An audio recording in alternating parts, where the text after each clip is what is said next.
Welcome to EarthSayers podcast series, a program that amplifies the voices of people who care about life on Earth. This weekly series shares the voices of transformational leaders, offering conversations to deepen learning and spark action in today's challenging times. These discussions are framed by the UN's 17 Sustainable Development Goals, from ending poverty to protecting the planet. Leaders in film, sustainability advocacy, and change agents discuss their work and the personal challenges they have met and overcome during their careers. Let's get started and enjoy today's podcast. Welcome to EarthSayers Cinema. Today we are so fortunate to have Trevor Tejeda-Gervais to interview about his film that he recently did, The True Cost of Burning Coal, Iowa's Dirty Secret. Looking forward to seeing that trailer. So here it is. Yeah, most people don't know that we're burning coal in Iowa. Everybody thinks that it's just 100% renewable energy because that is what MidAmerican has branded themselves as. It's just another smokestack that they drive by on the outskirts of town, and they're unaware of its impacts on their community and on themselves. There's been a lot of cancers in my family, and we didn't realize, as far as for how much it cost us with the environment, we didn't know. It's devastating to watch a kid have an asthma attack. It is devastating to watch people stand outside of their homes that are now just piles of twigs because weather systems have become more severe and more frequent and more dangerous for all of us. I just want to see better for our community, and it's really hard to have hope for the future when you know that coal plants are burning in your backyard. I've never felt more ignored in my life, is where they don't care about the little man, and that's who we are. We are the little man, and they are the big corporation, the big conglomerate, And if we had big pocketbooks as tribes, maybe they would listen to us more, but we don't, so the only thing that we can use is our voice to try to stop these things.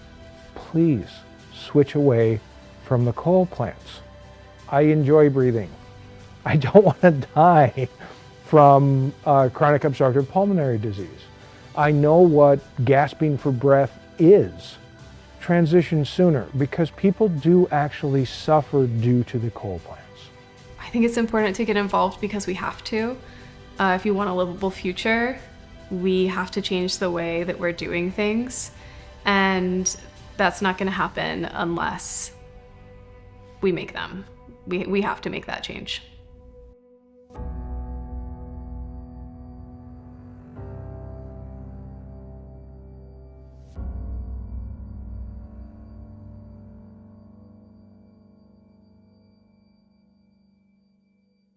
Trevor, could you tell me what brought you to this project? What was the genesis of it?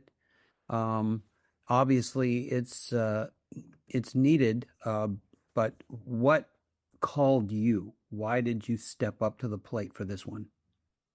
Yeah, definitely. So Iowa's Dirty Secret, The True Cost of Burning Coal it started not as a planned documentary, we did not think that this was going to be a 30-minute project. I started working with some of the groups in Iowa who focus just on air quality and pollution and environmental issues in general. Groups like Iowa Environmental Council, Iowa Sierra Club, Great Plains Action Society, a bunch of great grassroots organizations who are doing really important work. And I had started working with them on a campaign called Clean Up MidAm, where they are working to get MidAmerican Energy, the main utility in Iowa, to close down their coal plants and fully transition to clean energy. What really turned it into this story was just starting to sit down with people and hearing more about the organizing work that's happening, but also just the unique nature of this particular utility company in this particular state. I don't think it's shocking when a coal company wants to burn coal or mine coal, right? That they are coal companies. Of course, that they're profit driven. I don't agree with it, but I certainly understand it. MidAmerican Energy is really interesting because Iowa is such a big producer of wind energy, and MidAmerican obviously is a huge part of that. And so unlike some other states where you've got utilities that are all in on nothing but dirty coal, in Iowa, they know that wind is great. They know it's more affordable, more reliable, and yet they still burn coal at 5 coal plants across the state. And even, just learning more about the organizing work that's happening there and how the when coal is burned, essentially what's happening is they're selling the energy to other states, but all the pollution is staying right in Iowa. That just felt like a story that we wanted to dive a little bit more into. And yeah, so that's how the project got started. Hmm. Do you know anything about the source of that coal? Is it coal that comes from North Dakota or Montana? Is it that lignite coal? Yeah, it's one of those states because Iowa doesn't have any active coal mines, right? I believe at one time that there were, but at this stage there are no active coal mines in Iowa. So any coal that they're burning in Iowa has to come from, one of those states further to the west, where there are active coal mines. Right. Um, and do you know, in terms of the pollution element, I mean, lignite specifically doesn't have much energy. It's only 35% energy, and it's got mercury, arsenic, radon. It's just like the worst example of what coal is. I mean, clean coal would be one that was at least 50% energy. But what about the tail end of this whole thing? What what are we looking at in terms of the health consequences, and what are these different groups doing? Because listen, this is a sustainable effort to, keep people healthy and keep water drinkable and air breathable. Right.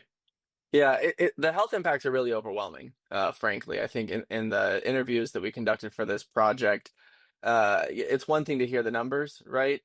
You just went through some of those right then of, the percentages, or to just kind of name some of the things that we know are in the ground because of it, like arsenic and mercury. It would, but to actually hear one of the interviews that we did is with a doctor who works in a rural Iowa community who deals with this, right? And it's very hard to be able to say, oh, this particular cancer came from this particular coal plant, right? It's because there are other factors, but the reality is that in Sioux City, for example, in northwest Iowa, it's the only community, Woodbury County, its county is the only county that has 2 coal plants in the entire state of Iowa. They have 2 there. Sioux City and Woodbury County also happen to have the highest asthma rate in the state of Iowa. And so we see increased asthma rates. There's certainly, there's all of these things have been tied to different respiratory problems and different cancers. But it's also just not in the air. That would be bad enough, but it's also in the water. I think one of the things that really surprised me was seeing some of the footage we were capturing, like with a drone, of how close the toxic coal ash ponds are located next to, say, the Missouri River. The Missouri River, millions of people rely on that for drinking water, for agriculture, for all these different things.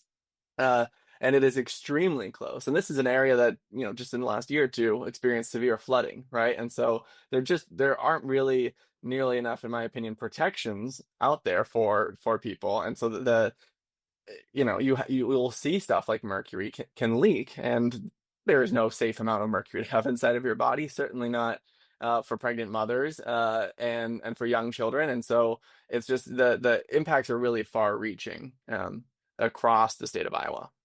Well, it would seem in a era far away, once upon a time, that we could look to the legislature and say, well, come on, we want to regulate this, but we're not in the Teddy Roosevelt era. We're in a whole different conundrum now where it's all good and it doesn't matter, and we're here to make money.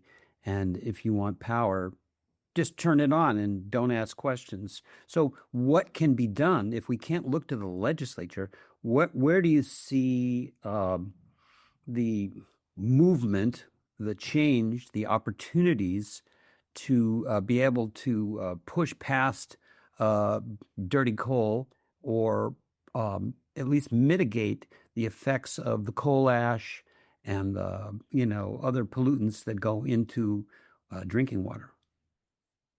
Yeah, certainly. I mean, the changes in the federal government and what's happening with the EPA are certainly not helpful. But also in Iowa, the state legislature hasn't been particularly interested in regulating really many industries at all, for long before we had these federal challenges, right? And so I think what we've seen, at least with MidAmerican Energy, at least in Iowa, is that if we're not able to, kind of force the right thing at the government level, is we have to really call out these companies for the decisions that they're making, right? MidAmerican Energy's coal plants are part of the Berkshire Hathaway Energy fleet, which is the largest coal fleet in the country, or the most polluting coal fleet in the country. It is the work that we have to do, particularly in Iowa, is to help regular people understand that there are coal plants burning coal in Iowa, that they are having health impacts, and also cost impacts and reliability impacts, and giving them avenues to actually bring this up to MidAmerican Energy, the monopoly utility that they are forced to purchase their energy from, because what MidAmerican Energy will do is they'll send out these kind of glossy mailers in their utility bills and say, they just said this recently, like, last year we created all of our energy was renewable. We 100% renewable energy. And the way they calculate that is to say that, well, our wind generation was enough to meet the total demand over time of what I was using. It makes it sound like, to any normal person, that they don't burn coal. Or that they don't even burn gas, right? Which is it's simply not true. And so we have our work cut out for us, but the avenue for change is to call out these companies who know that the look of coal is not good. There's a reason why they put their logo up on the wind turbines and they don't put them up on the coal smokestacks, right? There's a reason why. And so they don't want to talk about this. Our job is to force that conversation and give more, just residents and Iowans the knowledge that they need to advocate to this company, to make this change. And it's a much easier change to make for MidAmerican than it would be for other utility companies, because they already have all of that wind. And so just the fact that they have all of that clean energy creation, they know it works, they know it's better, they know it's more affordable, but they're still not willing to retire these coal plants. And the last public thing that they said is that, they'll retire them in 2049. That simply doesn't make any sense. It makes bills more expensive. It's leading to more asthma, leading to more cancer. And we have to put more pressure on these companies. Well, the problem goes beyond Iowa, just as the Missouri River goes beyond Missouri, and as does the Mississippi.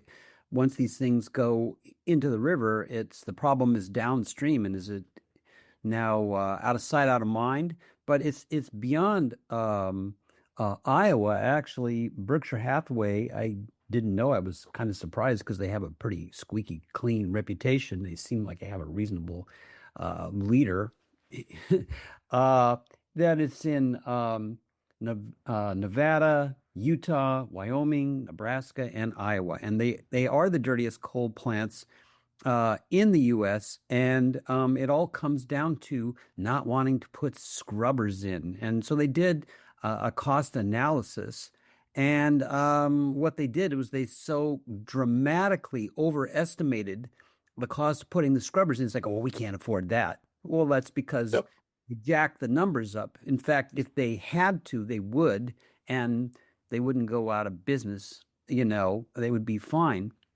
But as I understand it, some of the problems related to the mill tailings and the pollutants that go into the water have a bigger impact on minority communities. In fact, there's a big impact.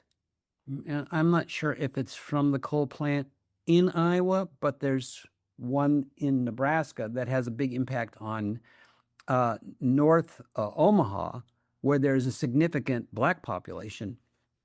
Now, I don't know what's going to become of that, because I understand they have a new mayor who is Black, and he is from Omaha, and people really love him. Maybe he can make some kind of difference, but, a great guy against, a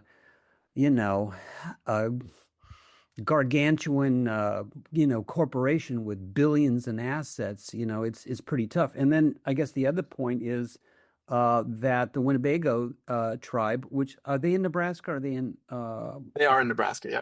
Okay. So then it's like, well, it's not just an Iowa problem. It's a regional problem, just as the air pollution doesn't stay, the tailings, that coal ash doesn't stay, and and away it goes with the water.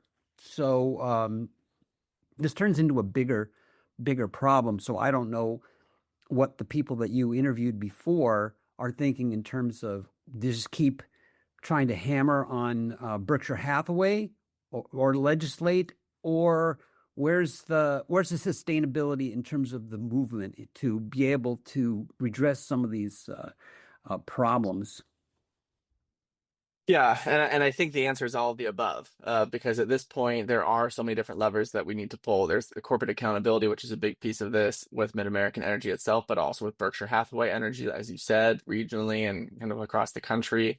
That is a bigger problem. We need kind of leaders on both sides of the Missouri River to be advocating for this. That's why we featured Sunshine Thomas Bear in our documentary, who is a member of the Winnebago Nation, which is on the Nebraska side of the Missouri River, but downstream from those two coal plants we discussed earlier. And so, what we need is to continue to kind of spread awareness and to make sure that we do have more allies, not just mayors, which certainly are very important, right? But start just educating people in general around this. You brought up scrubbers. As we know, there's no amount of scrubbers you can put on a coal plant to make coal not dirty, right? You can call it clean coal if you want. That's just not how it works. And that is also why there's a reason that coal plants are not located in very wealthy neighborhoods, right? Or like sought after places to live, because those places don't want to look at or breathe in coal pollution. And so even if you were to install those, it doesn't actually solve that problem. The other issue that we have is just kind of the structure that a lot of utilities have in Iowa and in most places that have these kind of state-sanctioned monopoly utility companies. They're able to bill customers for improvements or repairs that they're making on their generation. If Berkshire Hathaway Energy or MidAmerican Energy were required to fully own the costs of keeping these coal plants propped up, they would have closed them years ago. It's way too expensive. It doesn't make any sense. They need far too extensive repairs to keep these things running, but they can just bill those back to the ratepayers, and so it doesn't really matter to them because it isn't impacting their bottom line. And so that's another change we have to look at, I think, over time, is how do we make sure that we're not incentivizing these companies to prop up these outdated coal plants and allowing them to charge customers for it. And there's a whole conundrum here. They privatize the profits, but socialize the costs in terms of pollution and health. And then I'm not sure if this is also a factor, but in many instances, they get some big tax break or something like that. It's like they don't get charged a reasonable amount for the damage that they're doing. And I don't know how this could get redressed. I don't know that there's a possibility for class action suits in situations like this, and what would happen. But what if people are being poisoned by mercury or arsenic or radon and all these things there? What options do they have? They say obviously they could supply energy without those coal-fired power plants. And I actually know that in Wyoming, some of the plants are being switched to is it nuclear? Some of the infrastructure that they have is going to go to nuclear because they already have it. They already have it there. So there are options for change, but nobody likes change, but nobody likes to have their family poisoned either. So yeah. What are the options here? Where do you see the opportunities for change? Yeah, the biggest opportunities for change, I think, are helping people to understand not just the specifics of pollution of coal, or even the existence of coal plants, which also this is a thing. This was a real problem that we had when we started talking to people. We realized that a lot of folks just didn't know that Iowa had coal plants at all. Even people who lived 15 minutes away from one, they just thought it was some other factory that was manufacturing something. They had no idea that it's a place that burns coal. They received a mailer that said it's 100% clean energy. They thought it was clean energy, and that of course, is not the case. So some of this is just, keeping the people informed. But I also think, certainly, I care a lot about the environment. I care a lot about clean air, clean water. I know that we don't always get everyone with that argument, but we're seeing more and more people get frustrated by big greedy corporations who are taking advantage of our health and our bills and things like that. I think that's another angle here.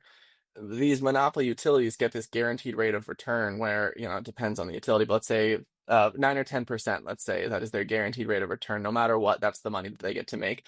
Name another industry that gets to do that. Name any job that any normal person can have where you guarantee each year a company is going to have that 9 or 10% uh, rate of return, that growth that they're going to get, regardless of what happens, right? It doesn't matter if you had a particularly good year, bad year, good quarter, bad quarter. You just get that guaranteed profit, and that is how these are structured. And I think that we can get more. We don't focus on that a whole lot in the documentary, but I think that is one of the arguments that we can make for folks who are maybe not as sold by the environmental argument, but are more amenable to an argument about these greedy corporations that are taking advantage of us.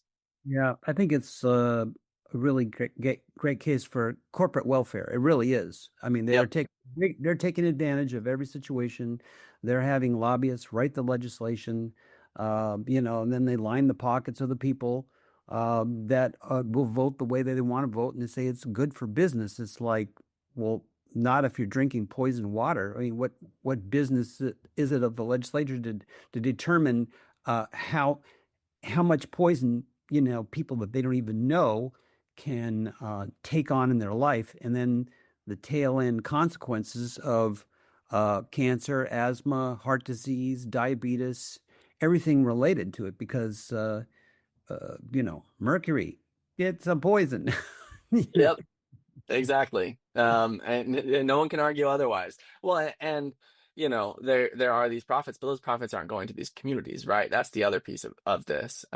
These are increasingly, like, coal plants are not employing a huge number of people, and it's not that these investments are really staying in the community. This MidAmerican Energy is owned by Berkshire Hathaway Energy, which is a giant company with a huge stock cap, and so yes, like if Sounds like you're able to, it's so, like colonization, really. And it's like, we're going to go here, we're going to extract what we want, and that's okay. It's good for us, and you get something, but you'll find out the other details later on. that's right. And there's the missed piece as well. Unlike, if you once you're done kind of manufacturing a wind turbine and you get it placed, it's kind of done, right? It's monitored and there's rules for that and everything. But it's kind of all set for these coal plants. They have to bring in a lot of coal via train. And one of the people that we did talk to lives in Ottumwa, Iowa. It constantly sees these trains, and when it's windy, like the coal dust will just blow into all these neighborhoods, into their park. It just so yes, if you live near a coal plant, it's going to impact you, absolutely. If you live on this planet, of course, it's going to have those climate change impacts that we know about. But also, if you just happen to be along the train line, you might just have coal dust blown into your community. It just doesn't make any sense. In the 70s or 80s, if there were no other options, this was the only way that you're able to generate electricity, maybe you make the argument, right? Now we know we have other options that are more affordable and more reliable. We just have to force these companies to make a change. Well, it seemed like for a while the coal was really disappearing because natural gas was cheaper. Now, I think the only argument is it's not going to be a legislature, and it's hard to imagine that Berkshire Hathaway is going to be shamed into consciousness that these plants could not be at least converted to natural gas, which has a footprint, but not as significant in terms of the pollutants that come out of it. Is that even an option? I mean, all the gas would come from the United States. We're exporting it to Europe and everywhere else. Could these be converted? Is this even a potential argument? Yeah, I think it's an argument probably that we might see from the utility company in particular. And you're right that coal plants across the country have been closing. There's no way to really save coal plants. They're just not economical. It doesn't make sense anymore because of gas and because of renewables, right? Both of those are significantly cheaper resources. And so, there can be the President Trump can do any orders he wants to. It's not going to change the basic economics of coal. Already we're not charging these companies for all the air pollutants and water pollutants. They're already getting off on that one for free. It still is not affordable. So I think we'll continue to see that. I think though, like particularly in Iowa, like they are the best state to generate wind in the country, right? Just because of how the wind Pretty blows, good. It's pretty good too, and Yeah. a big coal. I mean, a gas state. But in West Texas, they love it, and they go, "Oh, you should hate this." It's like, no, it generates so many jobs. People that would leave their, small towns in West Texas state because, they can go to the junior college and learn all this stuff and these new technologies, and Hmm. dying cities were coming back. And it's like, who knew Texas? You know what I mean? Renewable energy Yeah. thing. Well, and a few years back, we remember when Texas had, severe cold weather and many people died because the gas pipes froze up. Now they've really solved their reliability problem in Texas because they built a bunch of solar and wind. Like that's how they did it. And you even hear this again from the officials in Texas admitting that like, yeah, like that's we built more renewable energy and that works better in those extreme environments. And so now we do not expect any reliability issues like as like they had before. So that's the thing. Like it's unfortunate how politicized a lot of this has become, but if just like basic economics, it just makes a ton of sense for smaller communities makes a ton of sense. I interviewed someone for a different project in Michigan, in a small city where they brought in a wind farm and now they're able to fund their schools and they had no other way to do that, right? They didn't have there's not a big city, there wasn't a big industry they could tax or something like that.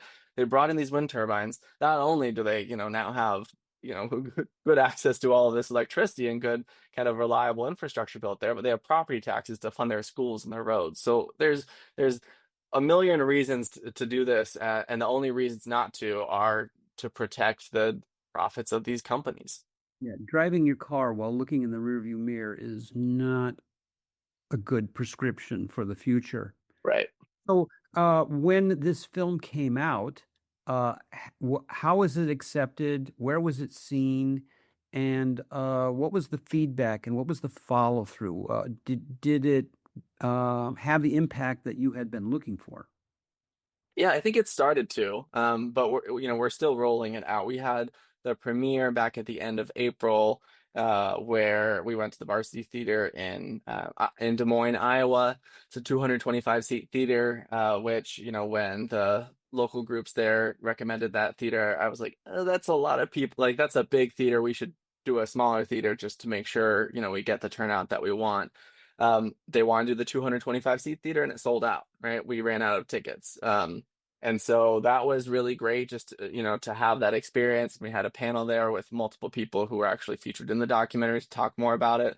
So we saw already some interest kind of come out of that where people are getting more involved with those local organizations who are actually doing the work on the ground.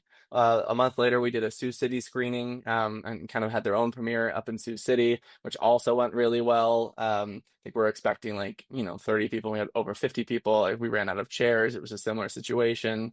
The next screening of us right now is the Iowa Independent Film Festival, where it was an official selection, and so we're excited to have it there. And then we also have some others on the horizon. So for us, it wasn't that we were going to drop it once and then it was going to automatically change everything. Though it would be great if that happened. What our real goal here is through a series of screenings across the state of Iowa, having local organizers at those screenings so that when people watch this, we all watch documentaries, right? And we get frustrated, but sometimes they end and there's nothing we can do, and that we just feel powerless. In this case, people are going to watch this in community with their neighbors, and then there's going to be an organizer there who can say, here are the steps you can take right now. Here's how you contact this company. Here's how you get involved in our long-term organizing efforts. And for us, that was always the real goal. is not just to generally spread awareness, but to actually get people more engaged and involved in a meaningful way. I think I've found that to be the film is almost an excuse to get together, because once they see the film, you're sitting next to somebody you never met and you start talking. It's like, okay, now here's where the real action happens. Yeah. It's a beautiful thing to, stir things up and get people thinking. It's like, I didn't know that. And it's like, well, let me tell you something you don't know. It's like, wow. Yeah. So hopefully that will be the follow through. Now, you did interview the former legal counsel for MidAmerica.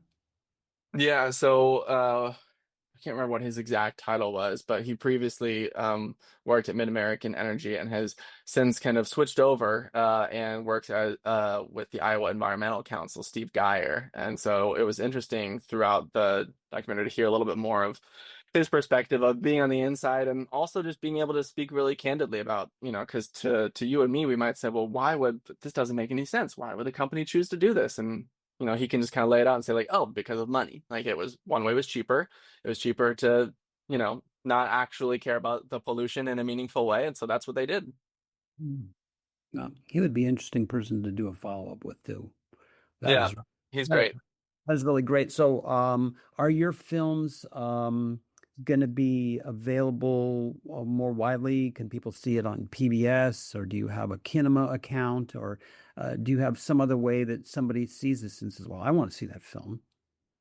Yeah, so iwasdirtysecret.com is the best spot to get on the list for more information. Right now, as of our recording, it's not available to stream, and the reason for that is because all of those community screenings are still happening, and so we want to give them the space to do that. But we intend towards the end of 2025 to have it available online for everyone, and this will be something that people will be able to access for free. So in the meantime, you can go to iwasdirtysecret.com and folks can just sign up for the email list, and they'll get those updates when it's available.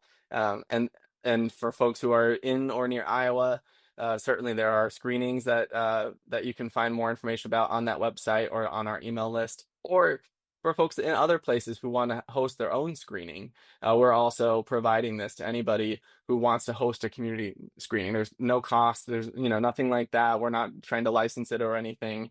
Our goal is just, if you have a group of people that you think would be interested in having this conversation, and this is going to help you have that conversation, then reach out to us on the website. We'll get you a screener. We've got a whole toolkit guide that has some kind of sample questions that you can ask, and just make it as easy as we can for you, so that more people can see this. That's fabulous. So you mentioned that you were up in Michigan doing something with wind turbines. I guess you're kind of moving into the space where it's all about renewable energy, or which is more positive than pollutants and old school. What is up ahead for you? Yeah. Really, my goal is to continue to work with different Midwest organizations who are focused on clean energy or sustainability or environmental work in general. We're just in a moment right now where, yes, we have these immense federal challenges, but it's just never been easier to make the transition to clean energy. Even with incentives that have gone away at the federal level, it continues. We just know, like, from a basic economics perspective, it makes a ton of sense for the companies. We know, and for the ratepayers, we know from a small community perspective, it makes a ton of sense. I've interviewed with farmers who, lease a very small portion of their land, the worst portion of their farmland. And now, because of that, they're generating enough revenue that they get to keep their farm and not sell it to one of these companies that owns, half the farms in America. So I just think that my goal is just to continue to work with folks like that who, maybe you wouldn't expect would be the big clean energy supporters, right? It's not always what people think of when they think of, say, a farmer. But there's a lot of folks out there just who are really embracing it and who are reaping the benefits. And I think that the more we can do to spread that word and get that message out there, the more effective we will be as a whole in getting folks to understand the need to transition. Yeah, I would think keep the money close to home. So if you're, Yeah. Burning something that took 1 billion years to create and just polluting, and of course people get power, but it's short-lived. But having a wind turbine on your farm, you can keep the family farm. You can pay your taxes, you spend the money at the grocery store and go down to the coffee shop and, get your car repaired and, go to the local football game and, Yeah. it keeps the wheel turning in a positive way. And it doesn't just, it seems like a lot of the money has been extracted up to the top where it doesn't, once there, it's kind of gone. It's someplace else. It's not available to the rest of us peons who have That's to exactly right. pay the And price for being poisoned, you know. hmm Well, I really congratulate you on taking this on as your mission, this whole area. Uh, it's never been easy to be a documentary filmmaker. It's as difficult now as it ever was. So you knew it, you wanted it, you jumped on that horse, and just what you're doing is really important. And I hope that we can talk with you again and find out the progress of how this is working out. Because what's best for the people is what's the best outcome. And as it currently is, the status quo is not working as it should. that's exactly right. No, I appreciate you saying that, and yeah, I appreciate this opportunity to talk more about the project. Excellent. Thank you so very much. You be well. And best wishes on your next project, and we'll be interested in hearing about that when it kind of comes together. That sounds great. Thanks so much. Thank you very much, Trevor.